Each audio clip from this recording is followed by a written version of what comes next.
వామ్మో! వామ్మో! ఈరోజు ఇది అస్సలు మామూలుగా లేదు. ఈరోజు సాటర్డే కదా!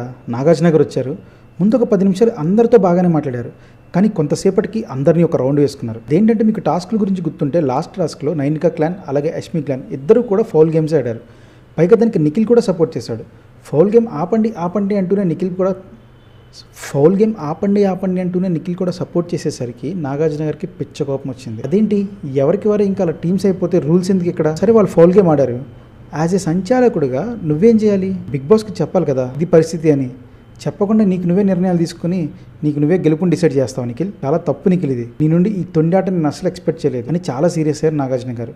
ఆ ప్రాసెస్లో నబీల్ని, పృథ్వీరాజ్ని కూడా ఒక రౌండ్ వేసుకున్నారు. మధ్యలో సీత ఏదో చెప్పడానికి ట్రై చేసింది, అయినా కూడా నాగార్జున గారు వినలేదు.